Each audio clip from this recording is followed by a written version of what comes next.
All good.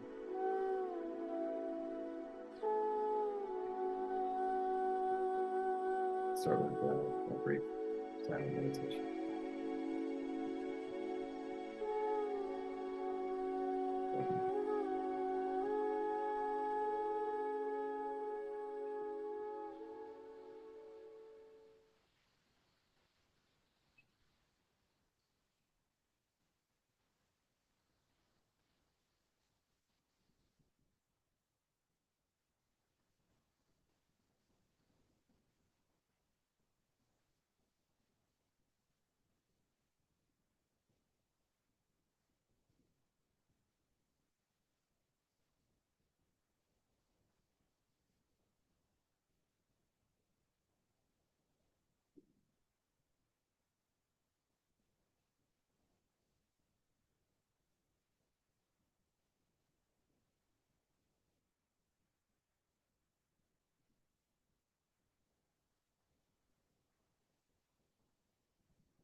Satsang.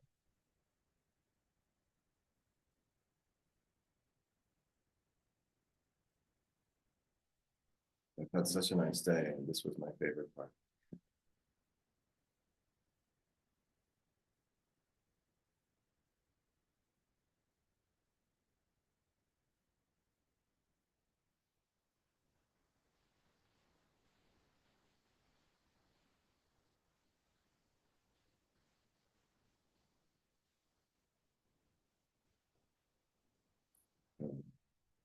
Who has something?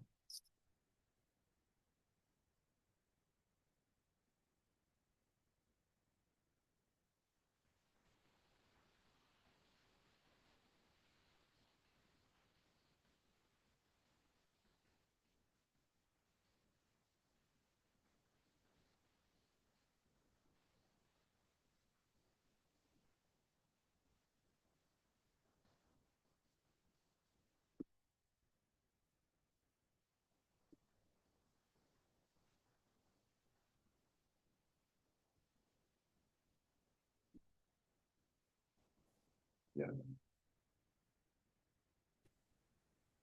Mm, Good to be with you all. You and I were discussing the idea of trust uh, some days ago.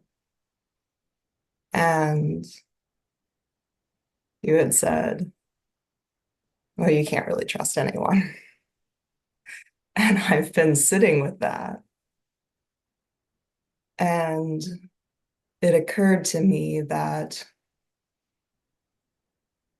trust is just judgment in disguise, positive judgment, but still judgment, which means it's not necessary and it's to be discarded. which is such a relief.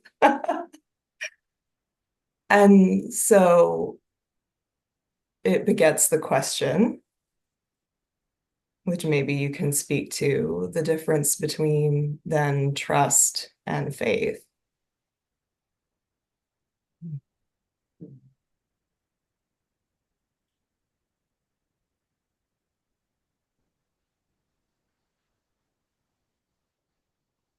I think what we can say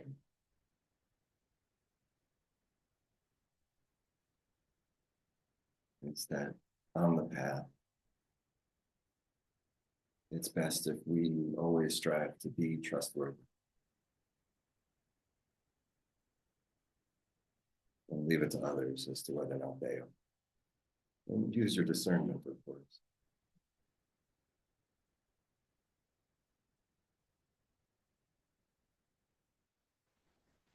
This isn't really a condemnation of the world, or people, or ourselves, right? It's just a recognition that everything in this world, me and the world around me, is moving, is unstable.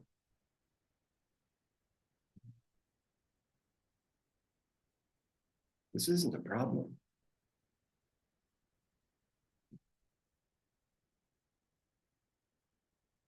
It isn't really even a problem if other people aren't trustworthy.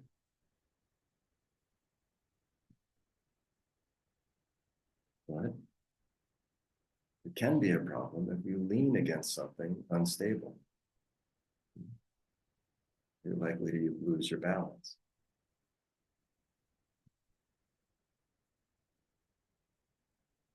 A rotted out wooden railing, it's not a good idea to place your weight on it. maybe that's not such a generous comparison.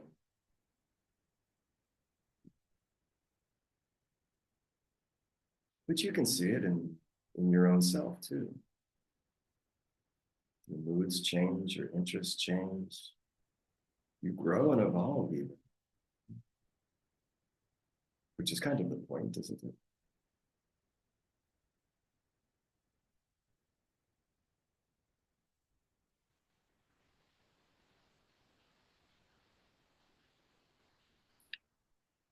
That everything is in movement isn't a problem.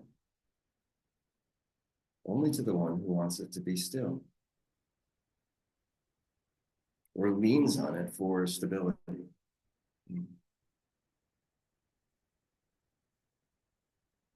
So, how do we become trustworthy?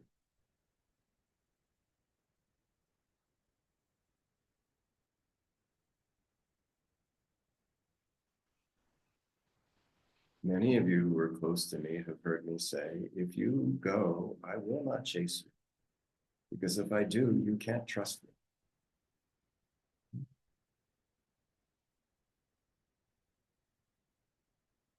What do you think it means?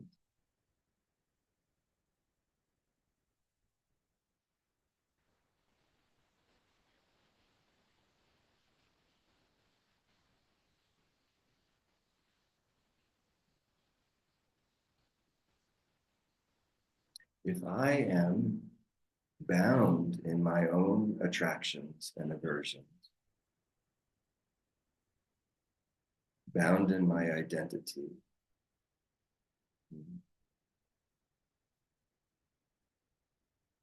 even bound in the identity truly as helper, teacher, healer. If I'm bound in this identity, then I'm untrustworthy.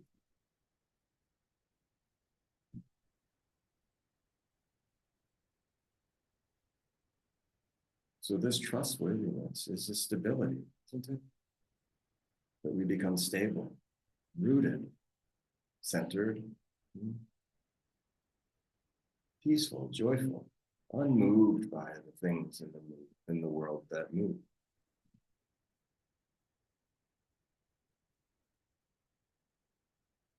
this is relatively trustworthy.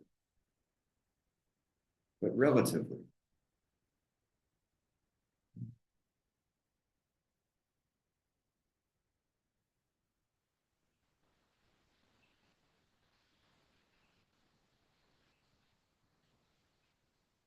And when we find our own stability, we find that we're trustworthy.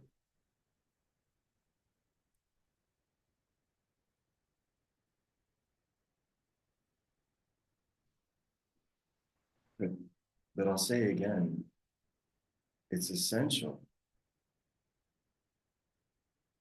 that we find that peace, that stability. Requiring others to find it. It just has never worked, has it? So this you already know. When you ask, what is the relationship between trust and faith?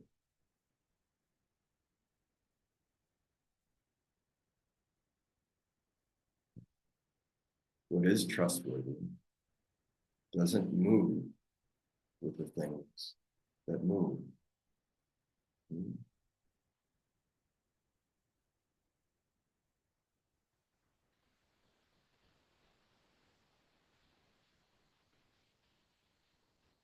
Or the thing that's relatively trustworthy doesn't move as much. And this also can be helpful.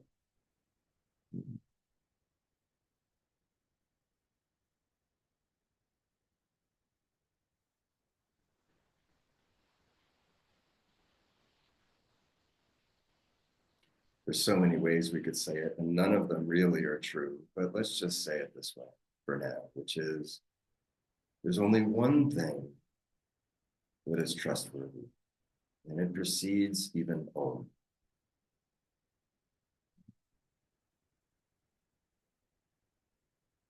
And each one of us will find it inside of our own sense of self, eventually even as sense of self.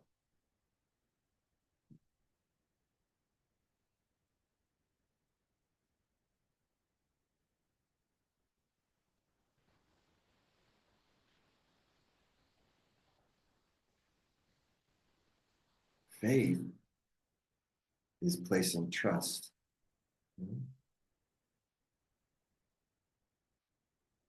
Isn't it?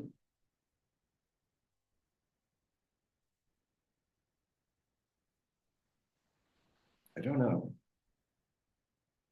Can you look and see for yourself? Is it this way? Is faith placing trust?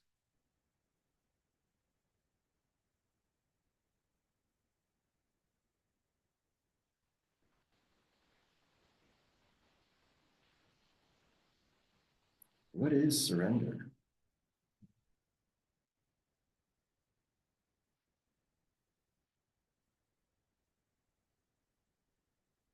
What are you surrendered to?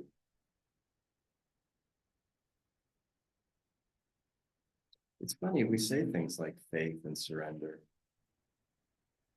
and we think that that's something that we're aspiring to do as a spiritual seeker.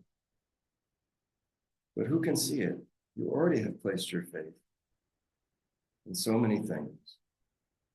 You've already surrendered to so much. The question is, how's it working?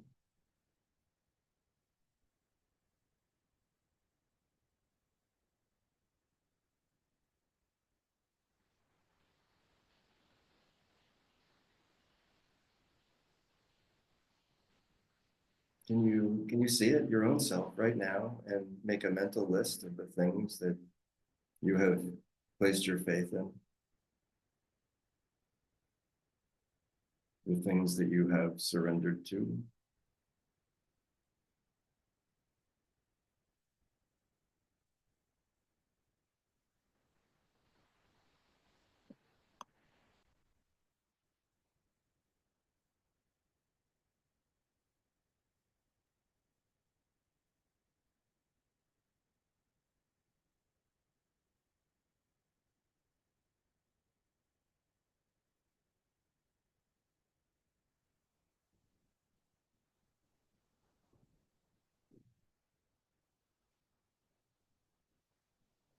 Can you hear me okay?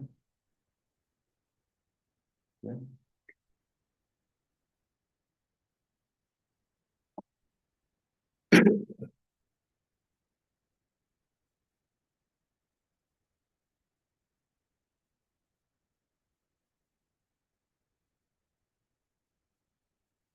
So really, we could say that it's about removing our trust and faith and surrender from the things that aren't working and placing them in something different.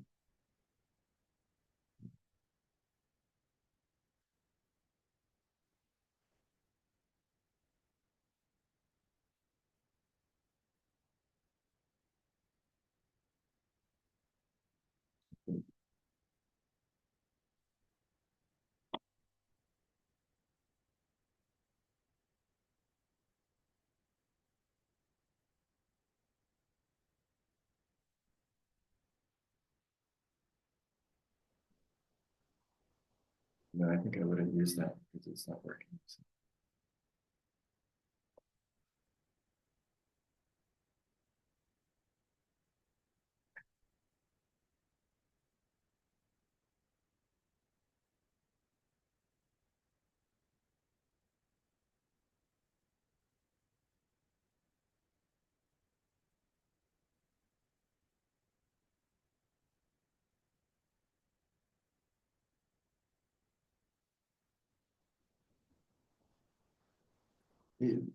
The truth is, even when we come to this intersection where this recognition dawns in us that our orientation, our how we relate to the world, it isn't working. And even then it becomes so difficult to remove our reliance on it, and difficult, more difficult still, to place it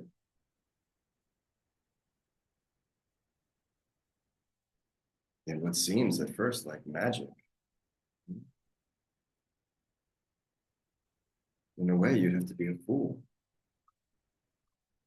or so desperate.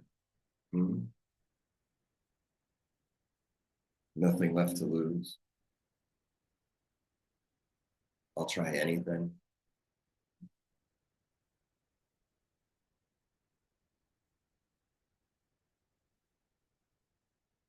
So it feels reckless and foolish.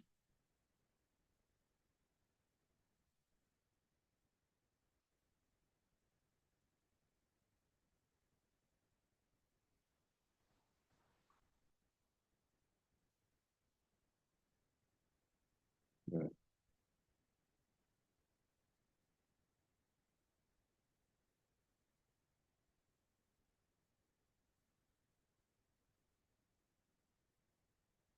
it seems that each one at some point makes a shift in that orientation.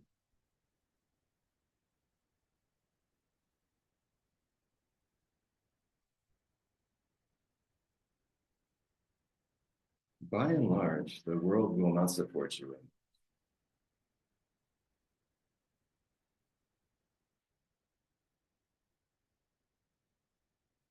Oftentimes, even the loving relationships that you've had for some time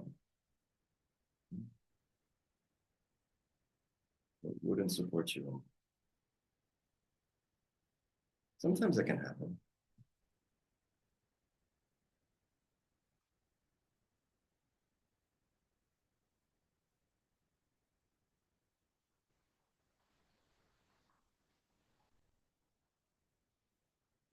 In our attractions and aversions, this world,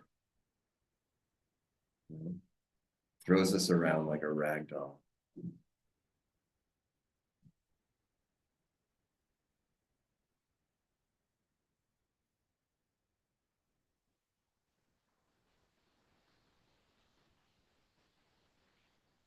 It takes so much energy, so much strategizing, re-strategizing, reinventing, so much self-improvement. And we can make some gains, has some increased peace by being discerning, increasingly dharmic even.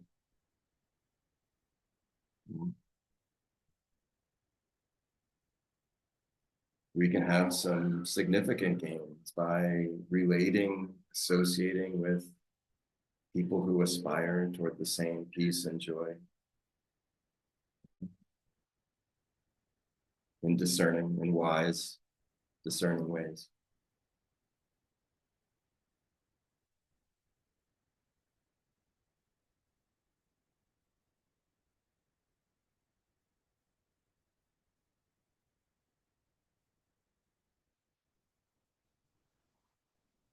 But who will be reckless enough and come to find for their own selves the joy of detachment?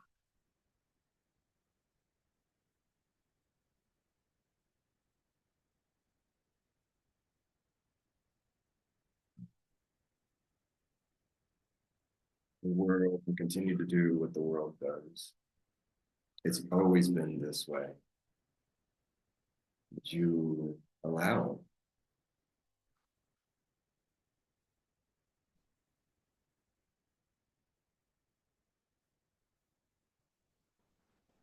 Nothing more complicated than non-judgment, than acceptance,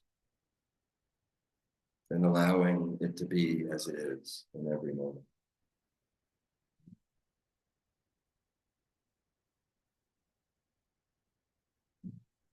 Allowing it to be as it is. How else can it be?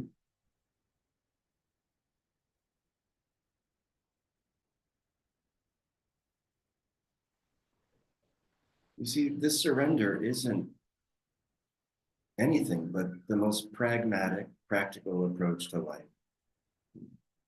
This being in conflict with what is,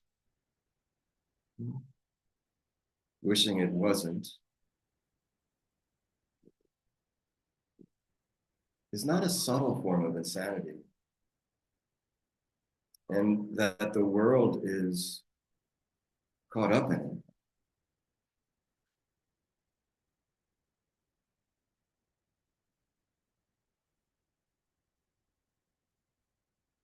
How do they say? It is no measure of health to be well adjusted in an unhealthy world.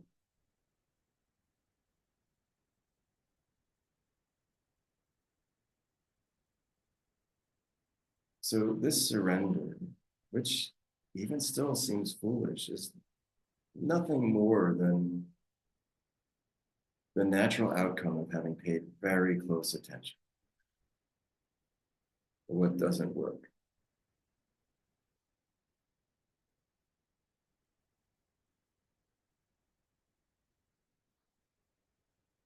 And who here hasn't had the experience of some bliss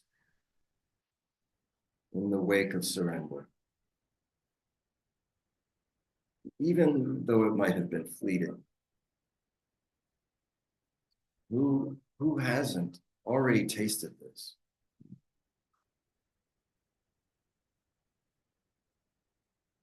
The sweetness of acceptance of what is. And can you see, it is as it is because it was as it was. This is cause and effect. This is karma, infinitely complex. So too much for this mind to comprehend. But it is this way. This much we know, the pattern.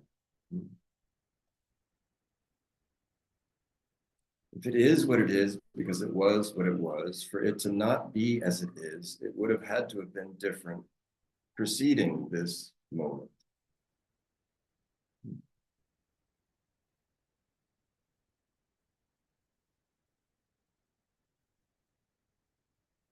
Mm.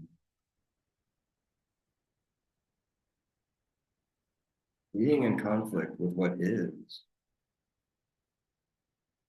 you'll never win this battle.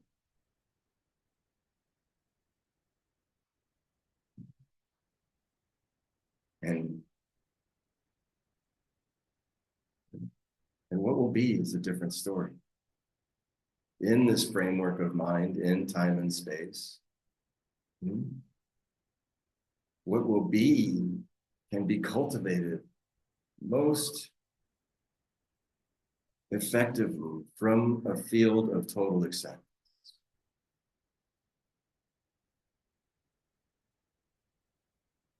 From a field of non-judgment, of total acceptance, of surrender. Now this one has some ability, cultivating in the field what will appear in the world. Know this for yourself. And this is different than vision boards and manifesting and all manner of YouTube vloggers on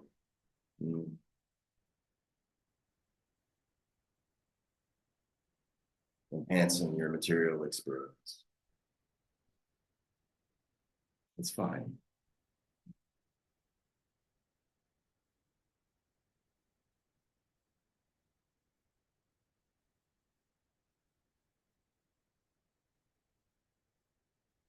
But this is the surrender that brings one into a stillness, representative of stillness. That from this stillness, the pivot to a new tomorrow is so much more powerful, so much more effective.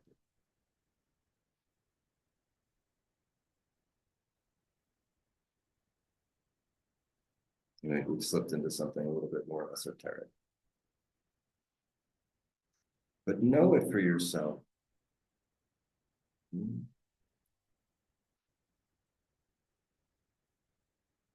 Know the stillness.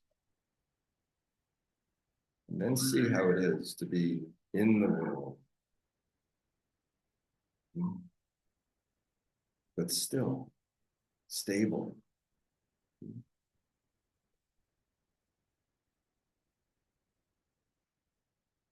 The world is as it was, but it's a totally different experience. It's a totally different experience.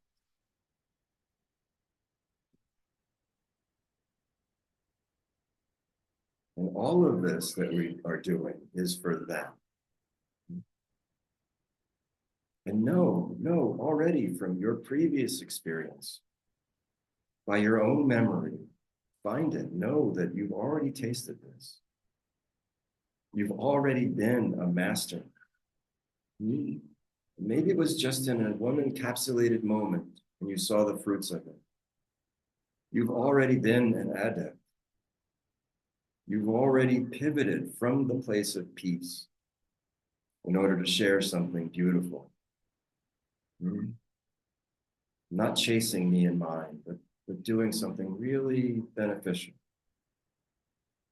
Enhancing the dream for everyone.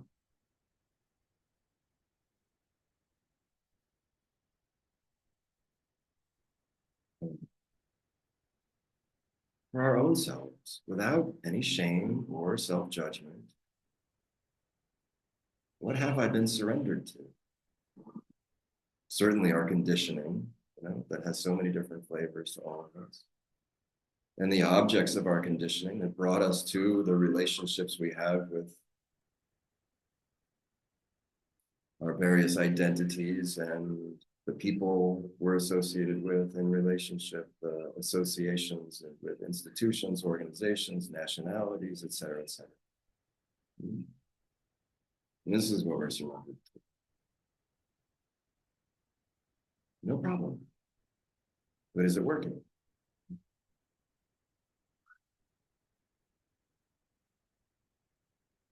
No.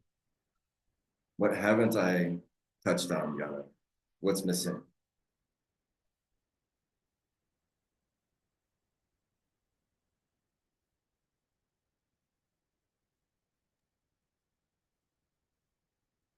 Mm.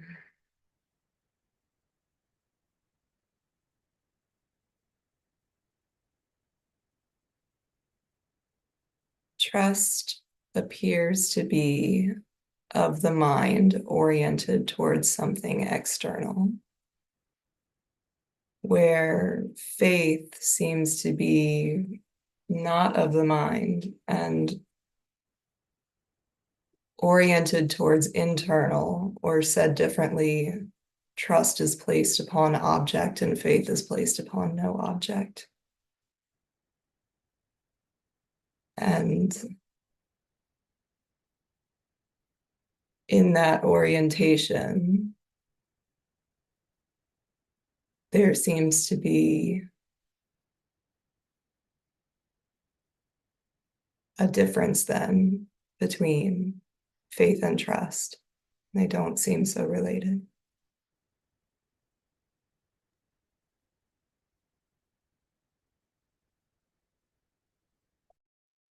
I like this.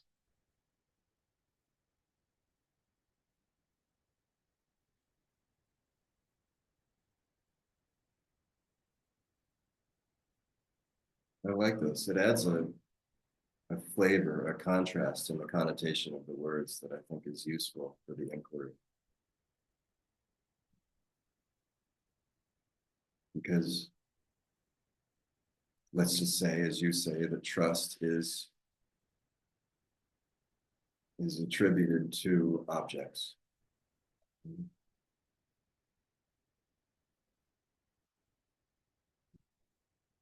And faith is attributed to what cannot be seen. Like this. Well, the truth is, with anything that any of us say, they're really pointers to bring us to a reflection, to really tease out what are the connotations that are existing already from my conditioned mind and my conditioned heart.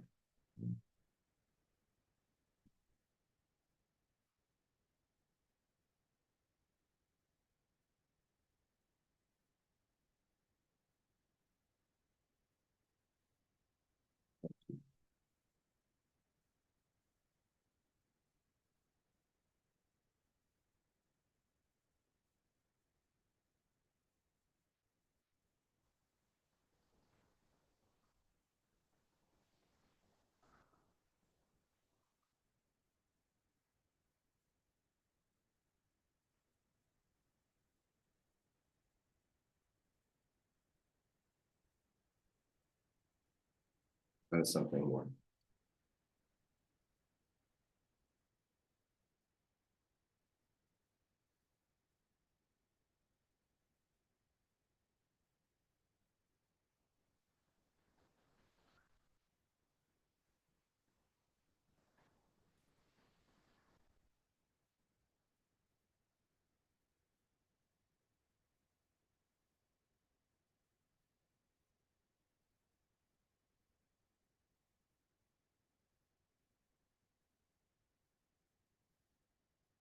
Andrew, nice to see you. Thank you, thank you. Um, Something I've been experiencing recently, it's not going to sound as articulate likely as what Gyana was saying, but um, is let me contrast with previously. So like there's states where the mind gets caught up in past, or the awareness gets caught up in past, um, that are sort of negative states, like depression or sadness or any of these things, or even doubt or fear or anger, or gets caught up in future anxiety. What if life would be better if this was happening, that was happening? And they're all like clearly, very obviously of mind and suffering and not present. But the experience I've been having recently is this very, very pleasurable, enjoyable experience that is also clearly not present, which is a bit tricky to navigate. It's like the mind imagining and fantasizing about future, but in a way that's like really blissful and enjoyable and is accompanied by lots of energy rushing through me. And I know that and it is almost like,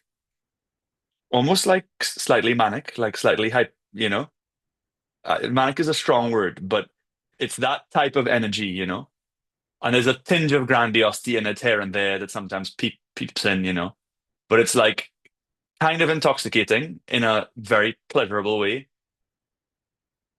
I'm I'm sitting in it and watching it and feeling it in my body, and like it's you know like today it's been kind of distracting to like hard to focus on your words as you're speaking. But I'm like, what do I what do I do with this energy? Like, is it is that yeah, I don't know. It's just something that I'm observing, and I'm unclear on. I'm just witnessing it and observing it, but it's like, yeah. So hoping you can any reflections that might be helpful.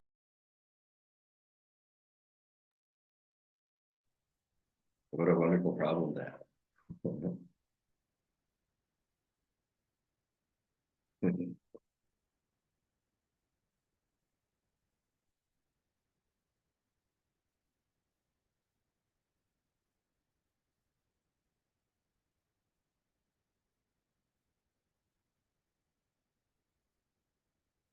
So from the standpoint of the one who clings,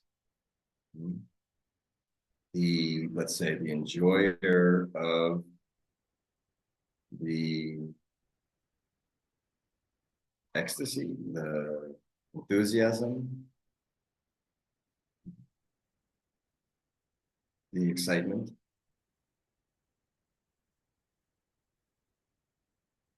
When one rides the roller coaster up, it locks and it will take you down. This you can see from your own experience also.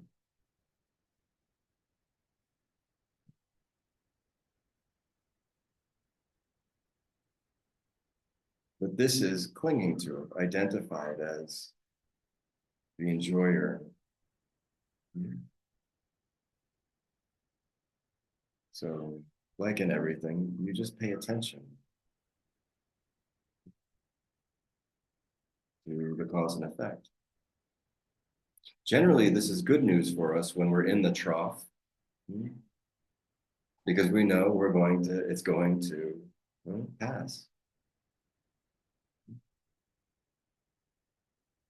But it's a funny thing, the mind, isn't it? When we're at the top, we think we've somehow transcended all of it. Thank God that's over. And when we're in the trough, we think, oh, I'll never escape. With the wealth of experience that we have of knowing ups and downs, we still somehow the mind can trick us like this. Isn't it true?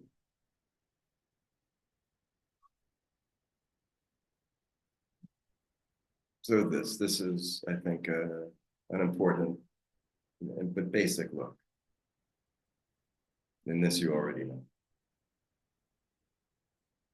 In surrender, in increasing emptiness, openness, and revelation, the embodied experience of being human becomes increasingly ecstatic.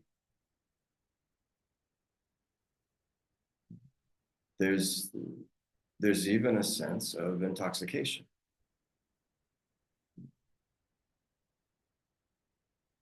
This is the natural part of the human evolution. Into what I would even really say is actually human adulthood that is so rare. That it's joyful. And this is what you want. This is what we want. And already you're in a posture to transcend the problem, which is being attached to it. I can say this because you're cautious. You see that there is a tendency toward delusion, or that the excitement will wane and then sadness may gradually take its place.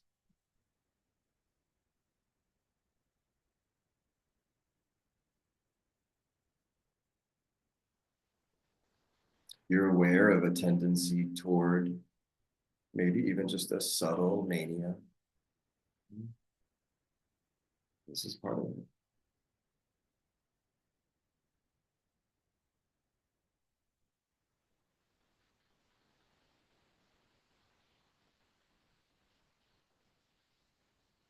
But in this, let me just in this moment call it emptiness. There is a sense of an ever expanding, joyous ecstasy, intoxicating. You see, I don't think Rumi was a poet. I think he was a stenographer.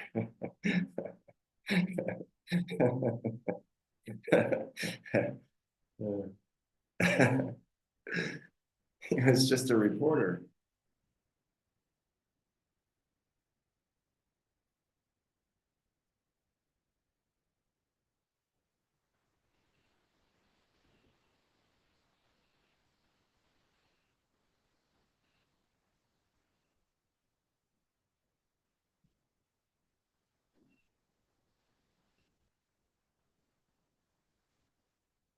So, what to do?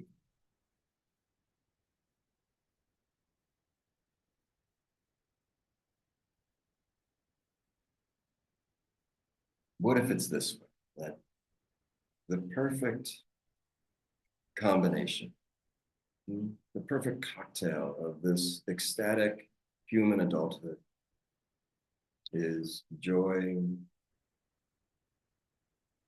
gratitude, and humility. So simultaneously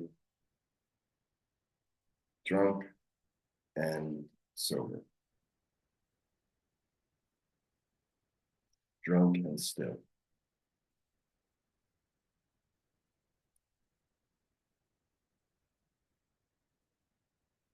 And in the process of finding this stability, even in the greatest of ecstasies and the deepest of sadnesses, there is something in you, as you, that is unaffected, that isn't drawn into touching, attaching, clinging.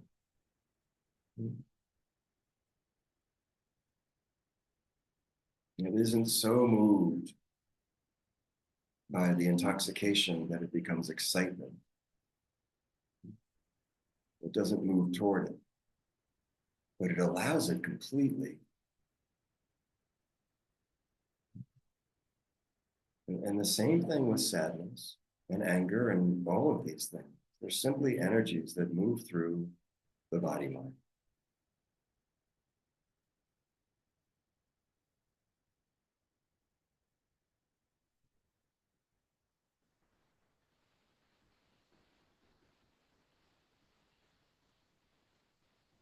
So I'll speak from my own experience briefly, which is that some years ago, coming into recognition that if I was to indulge my sense of anticipation,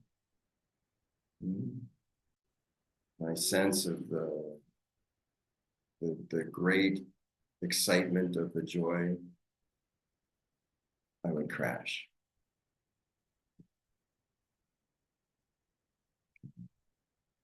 And attaching to it, I saw I would surely crash.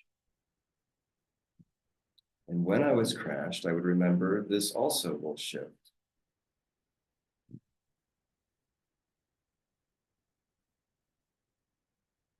I tried not being excited, looking away from joy. It didn't work.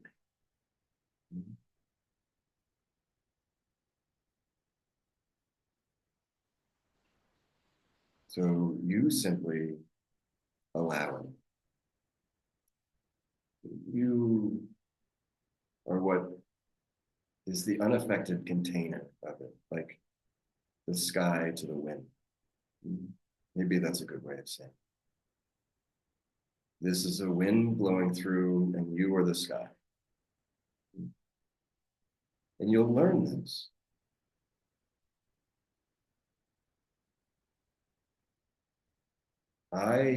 For my own self, I called this the period of not touching. And then having touched, learning how to untouch.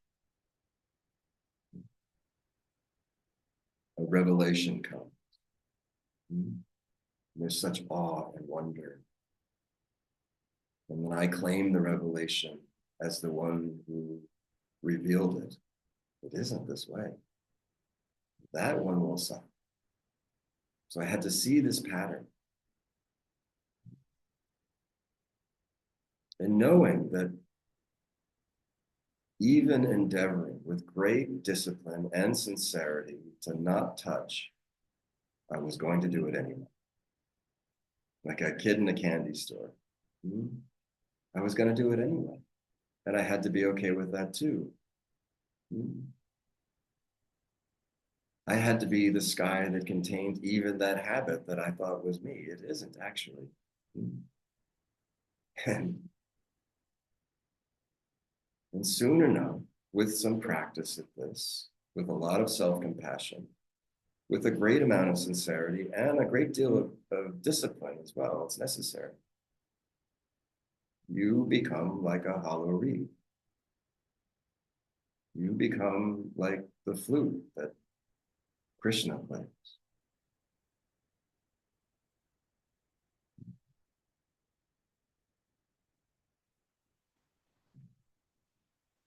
You lay no claim to the music, but you don't direct it. You don't bow.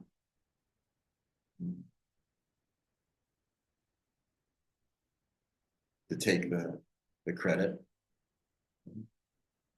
Am I making any sense? A little bit?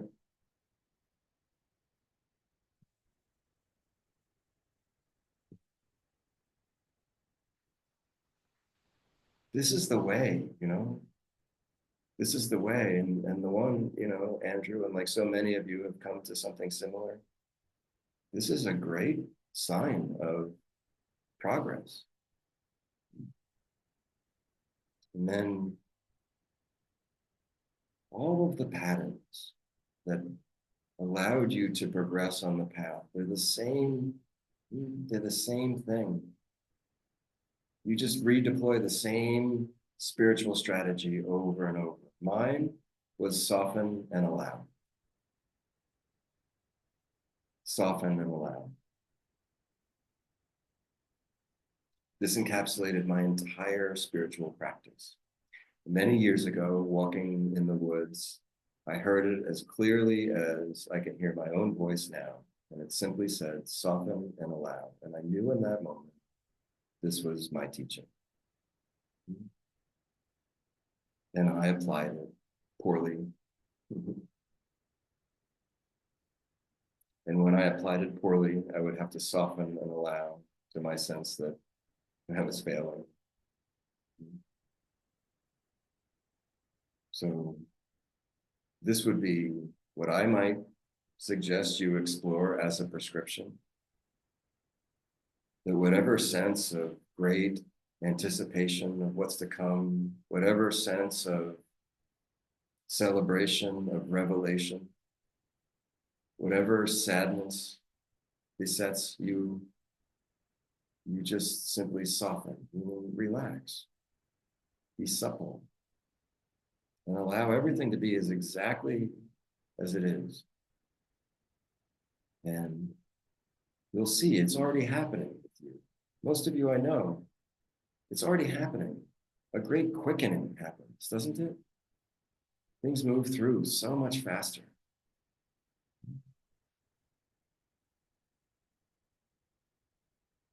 Things move through so much faster in this posture of soften.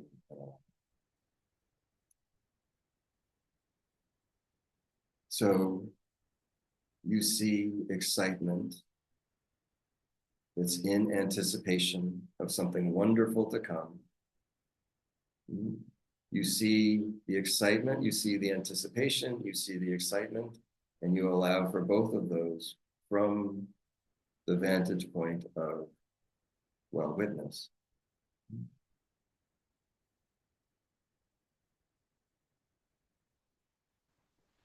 So you're not trying to dull your enthusiasm to life. You're trying to detach. It's a big difference.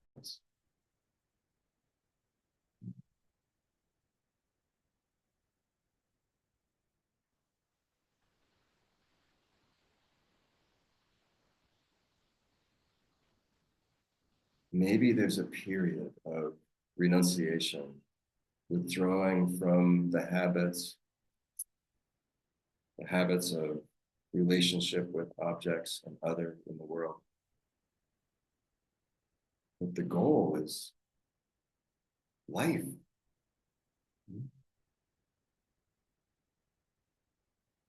Which is this incredibly explosive force. Try to embody it.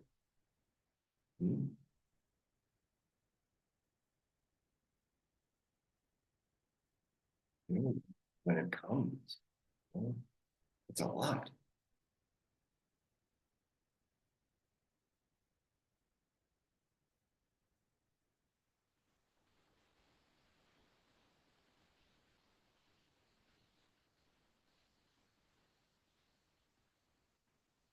Swami Satchidananda was known to say,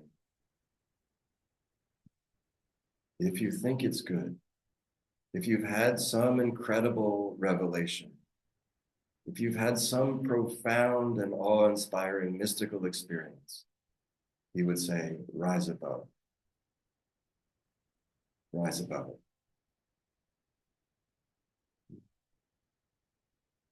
Look at it from there.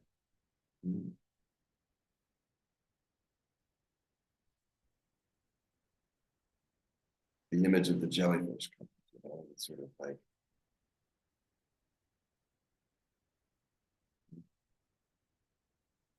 so you use all of these things to propel yourself.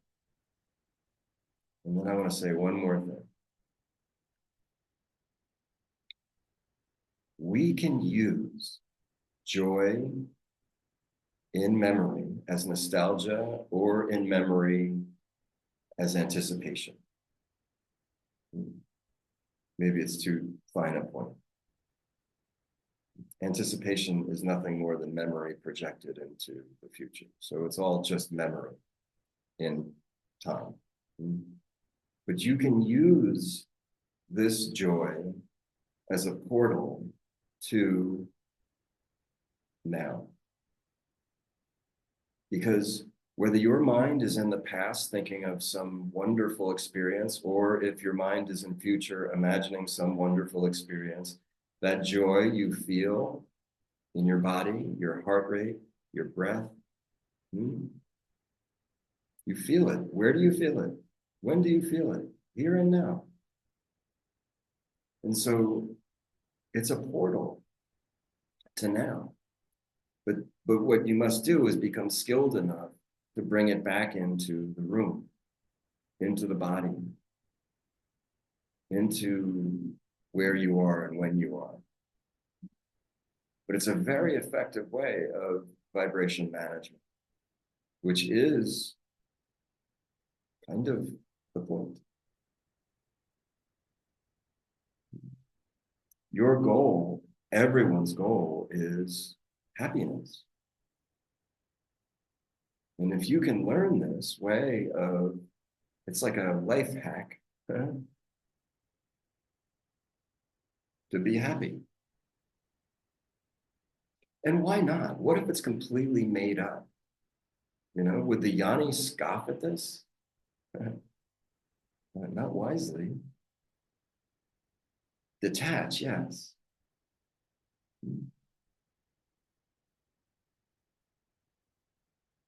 Because anyway, the mind is doing it to you anyway. And most of the time, for most people, it's bringing us into suffering.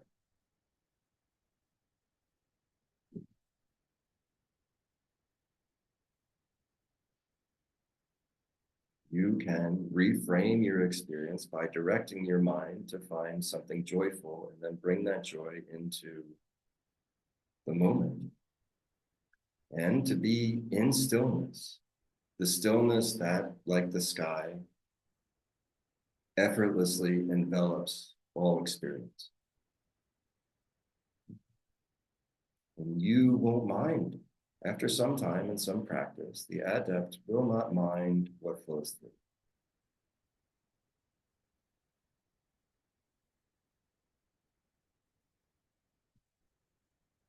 It's okay.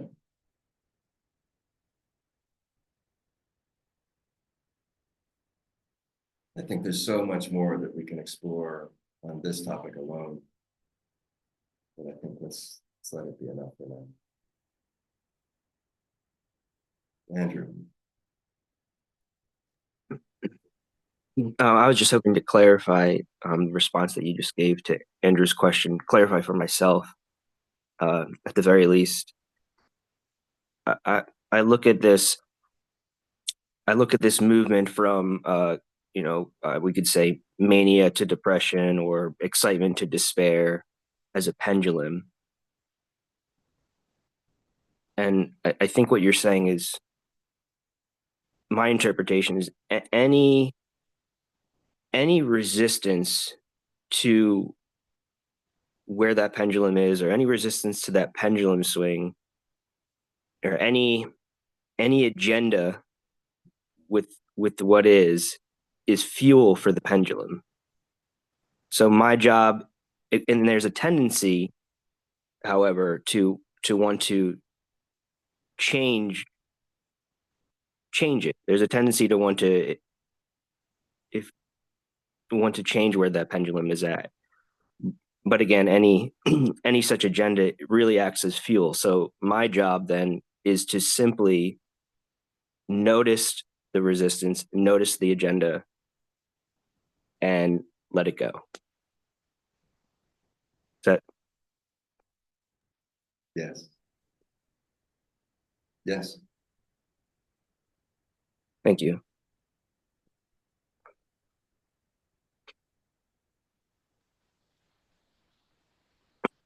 This pendulum is like a child on a swing.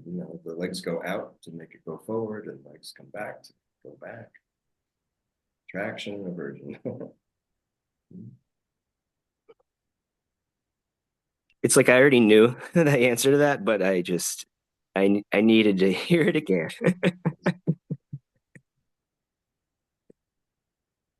The real trick here is when you disallow what is, allow that.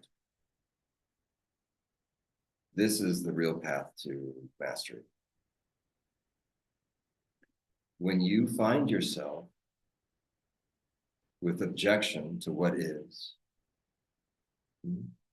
accept that.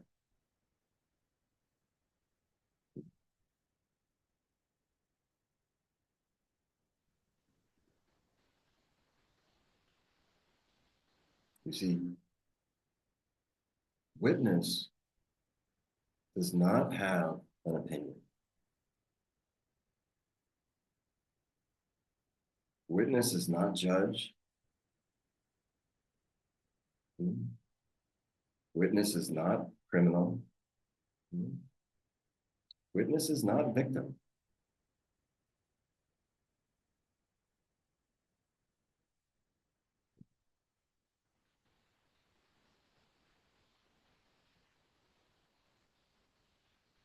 As soon as witness adds an adjective, let's say, no longer witness.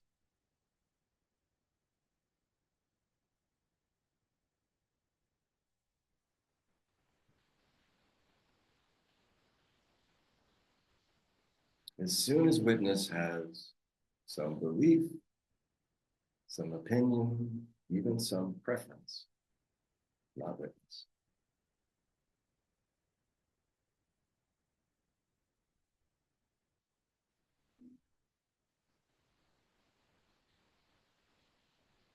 So it is as it is, and it's not a problem.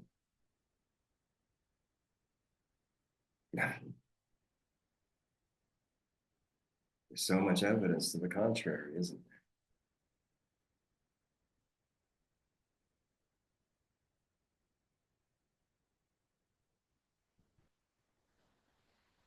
There's no problem.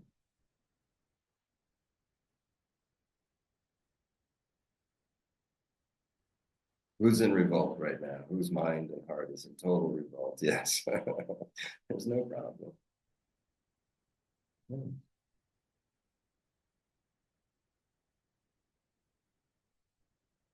This is the phase of recognition. Because you can come to this on your own to see, oh, all of this is just a drama, a dream. But then the habit of movement persists. In this phase, in my own self, I refer to as the problem of no problem.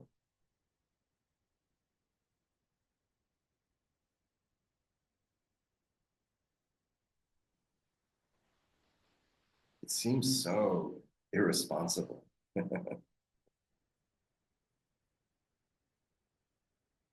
Who can look out there and say there's no problem? Who would agree with you?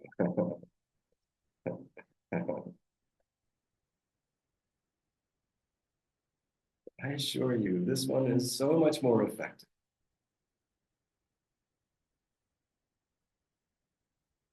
So much more powerful and so much more effective, even without saying a word or lifting a finger.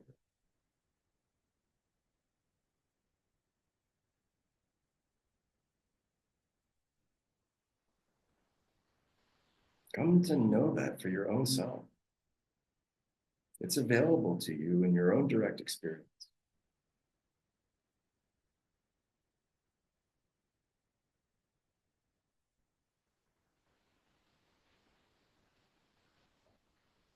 Your ego is not a problem. Your personality is not a problem.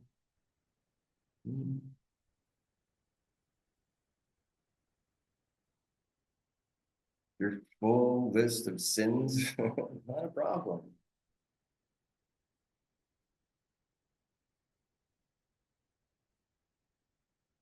And you would think maybe, well, this gives them license to do what they please in any moment. I don't know that I can explain it, but you have to see it for yourself. The one in peace doesn't run around making a mess of things.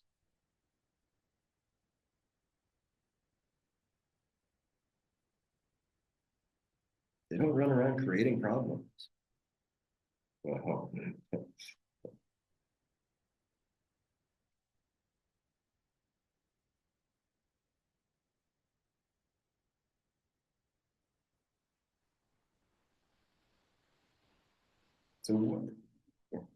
so what is that like for you in this moment? What if it's true? It's not a problem. I'm not a problem. They're not a problem. No problem.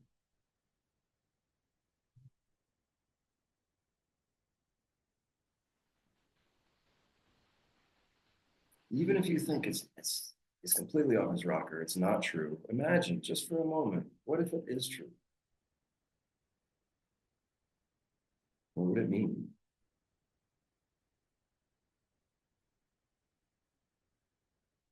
Here's how you find it.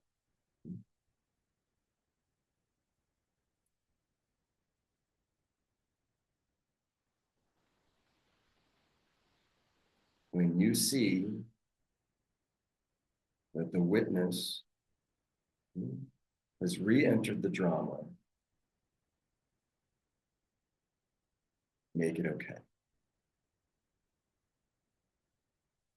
You don't retrieve that witness that's not a witness and put it back in the stand. You simply move behind it.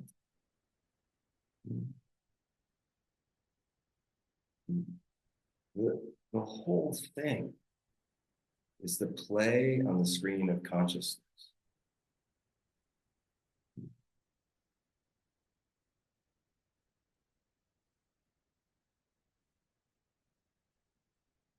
And even when we know it's a play, we buy our popcorn and we sit in the theater, and it's crafted in the perfect way to drag us into it. Our nervous system, our emotions, we even laugh and cry and get angry.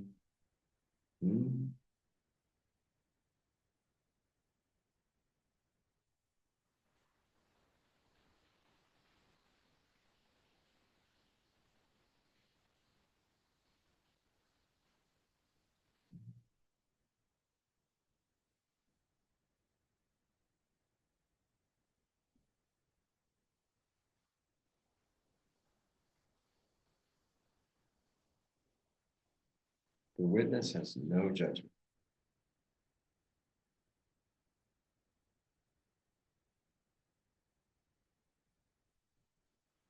What would happen for you, really, if you did this completely 100% effective? It's very unlikely, but if you did from this moment forward, you never judged yourself again.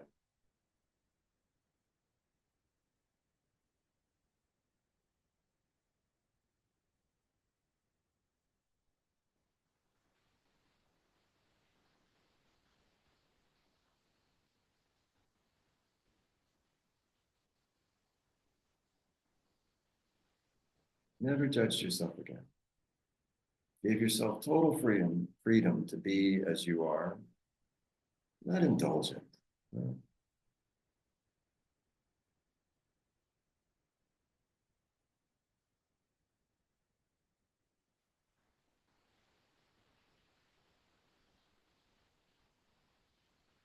From this posture, one will learn very quickly.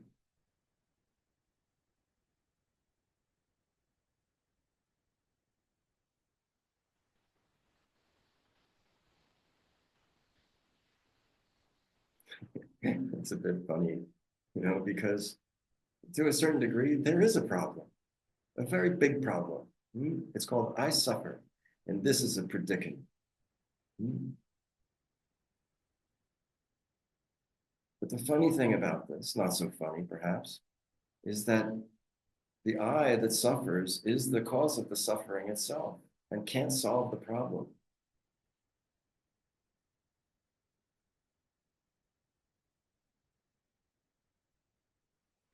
If you could solve the problem, nobody would ever need to surrender.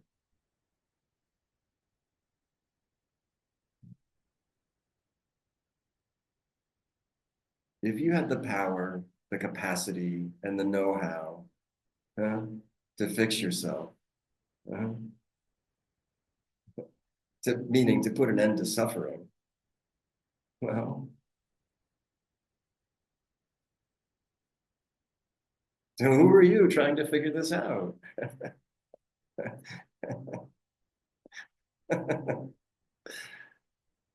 It's such good news.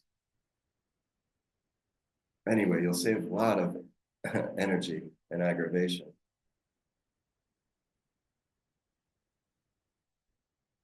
It's not the end of pain, by the way.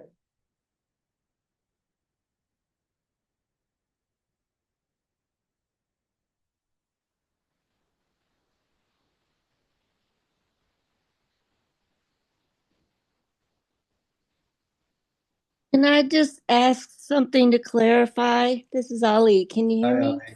Yeah. Hi. What I'm coming to see is that I've put the witness and the self as a duality. And I've recently had an experience where that the witness was watching the ego do something to see what it could learn from it, watching it and engaging what may arise from the disequilibrium in the ego. And now I think like maybe both can be present. I mean, it's certainly if the witness stays present, then we're awake and aware of what we tried and see how it works out for us. I mean, is that even possible? I don't feel like I lost the witness in the process. I was given a great gift at the end of it, but I think I had to stay awake and aware as I kind of indulged the ego to see, so how's that going to turn out? Is that going to be a problem?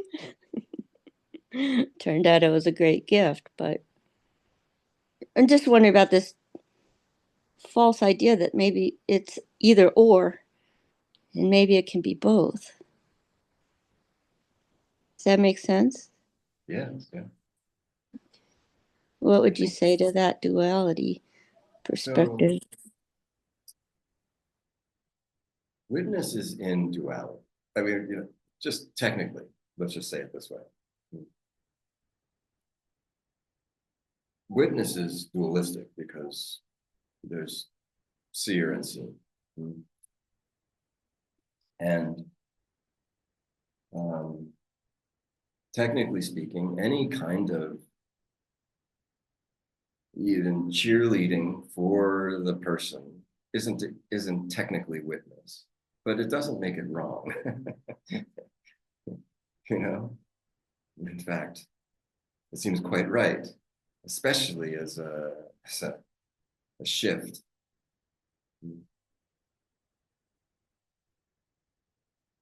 We know so well the witness pretending to be the one to help us when really it's just abusing us. The voices in our head.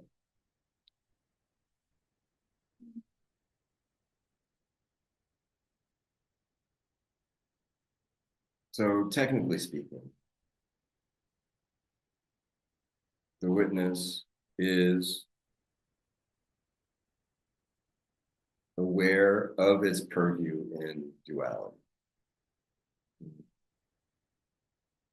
And you could say that the self is omniscient, aware of the totality.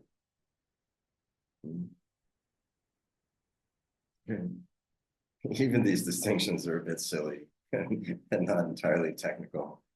But I think anyway, it's a decent enough pointing to see that there are, at least in the experience of beingness,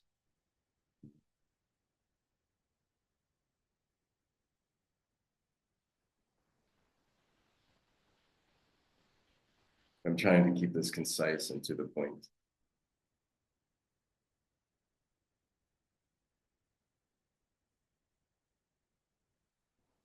What you're explaining sounds like a really delightful collaboration between soul and human,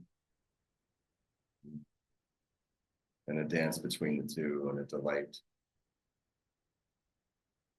And soul is watching, engaged. And this is beautiful.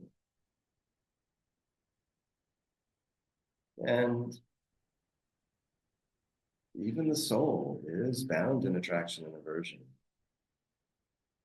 Yeah. There are so many heavenly realms.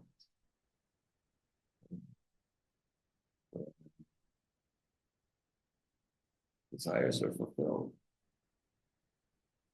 Dramas are played out.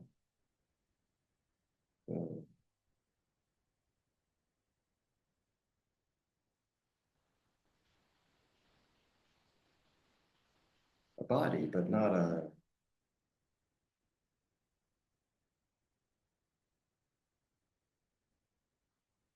the flesh.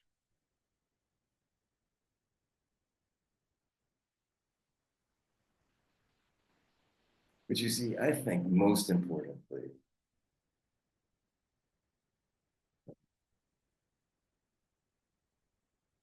we want to cultivate this joy and gratitude and humility, as I said. And know that so much more will be revealed.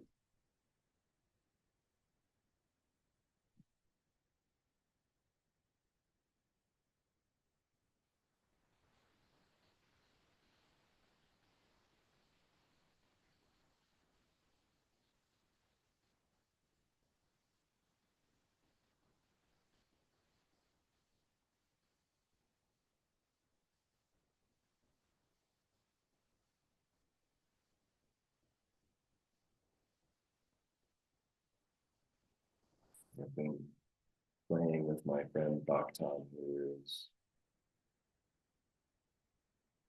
playing with Yoga Sutras and approaching it in a very different way than most commentaries are done. And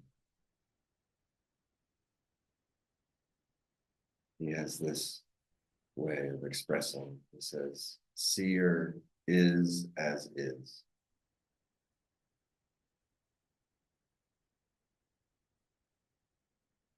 So layered and so beautiful. Seer is as is.